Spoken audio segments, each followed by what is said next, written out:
So 40% of government revenue comes from the income tax.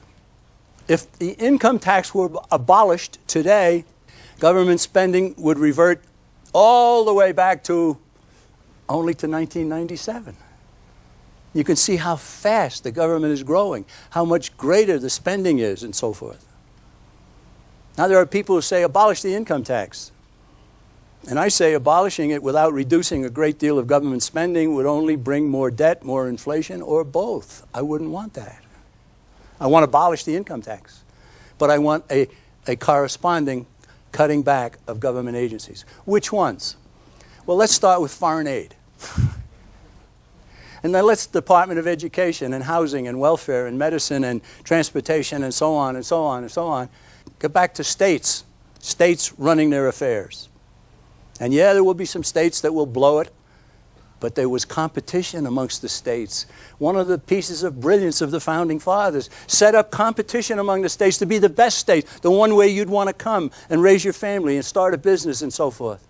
Competition always produces excellence. We have no competition in the money field. It's a monopoly headed by the Federal Reserve. So let's analyze where we've been. How can all of what we've talked about be explained? Is it stupidity? Are you going to tell me Alan Greenspan is stupid? No. Is it ignorance? No. No, neither he or the leaders of our government, the presidents and the vice presidents and the heads of the committees and the big congressmen and so forth, they're not ignorant of what's going on. Well, if it's not stupidity and it's not ignorance, maybe it's design. And I said before that occasionally you get help from an unexpected source. There's a fellow named David Rockefeller. And he's writing here in his own book, Memoirs. And he's talking about his family. And he said, some even believe we are part of a secret cabal working against the best interests of the United States. Characterizing my family and me as internationalists and of conspiring with others around the world to build a more integrated global political and economic structure. One world, if you will. If that's the charge, I stand guilty and I am proud of it. Ladies and gentlemen, our leaders aren't stupid. They aren't ignorant of facts. Therefore, it's hardly unreasonable to conclude that there is a design behind what is occurring. We're not fighting against people who believe in what they're doing is good for mankind. No, it's good for themselves. It's good for power base, for building power, for personal aggrandizement, and so forth. Now we have Secretary of the Treasury and the head of the Federal Reserve getting together to say that they want $700 billion more to get us out of a problem that was started because government was not doing its job in the first place. And they have even said that they want this without the Congress having anything to say about it. Right? That's pretty incredible, pretty arrogant, pretty conspiratorial in my view. The Constitution that we so revere says all bills for raising revenue shall originate in the House. If the House will not originate the $700 billion bailout, that's it, according to the Constitution. And so we say, we take our country back through the House of Representatives. That's where the power of the purse is. A mere 6 days after I delivered these remarks in Denver, huge public pressure encouraged the House of Representatives to reject the multi-billion-dollar bailout bill. But the Senate crafted and passed its own version on October 1st, just a few days later.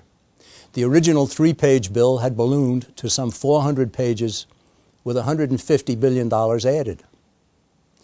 Then, with ongoing economic turmoil in the markets, enormous wheeling and dealing pressed the House to pass the Senate's version of the $850 billion bailout bill.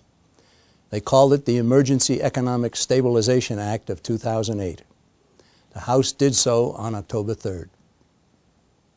As of November 4, the national debt now stands at $10.58 trillion and is expected to continue to grow by $2 to $4 billion per day.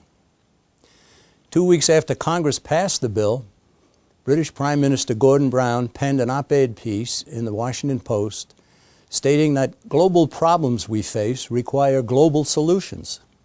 Accordingly, he called for global governance and a world trade agreement.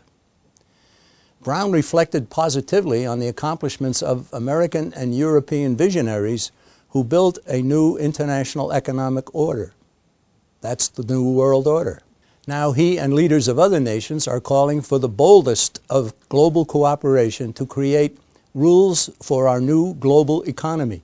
All of this, of course, would mean a further loss of American independence, coupled with more international controls over our economy. So what can we do about all this? First, competing currencies must be established. Repealing the legal tender law that says only Federal Reserve currency is legitimate is imperative.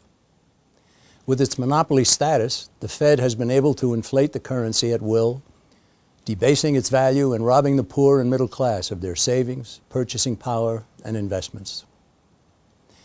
Once the Fed's currency is given some much-needed competition, sound money based on real commodities, such as gold and silver, will drive out fiat currency that is backed by nothing. Second, in tandem with the introduction of a competing currency, a corresponding reduction of taxes and government spending must also take place. Congress, as well as state and local governments, must be pressured into fiscal responsibility. As long as governments are allowed to spend wildly, the Fed will inflate the currency to cover the shortfall, or there will be more borrowing from China and elsewhere. Third, as fiat currency is replaced by sound money, urge your congressmen to support legislation to abolish the Federal Reserve. Congress started it, Congress can end it. Fourth, state legislators should introduce resolutions to exert additional pressure on Congress to allow the creation of sound money. None of these welcome developments will happen in a vacuum. They will only come to pass when concerned citizens join together to exert sufficient constituent grassroots pressure on their representatives and senators. I heartily recommend that you link up with others by joining a jbs.org Freedom Campaign meetup group. With an alliance of thousands of groups across the country, Americans can begin the process of restoring sound money, ending wild spending, and abolishing the Fed.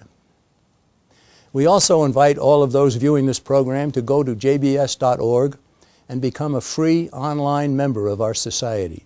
Once you do join, you'll get updates, legislative alerts, and the important information needed to remain free. While working with others, educate yourself about the nature of money, inflation, the Federal Reserve, and economic freedom. One book we highly recommend is The Creature from Jekyll Island. Of course, we also recommend our affiliate magazine, The New American. Time is running out to get our country back on track with limited government, free market economics, and sound currency. Get involved today. Thank you very much, and may God bless America.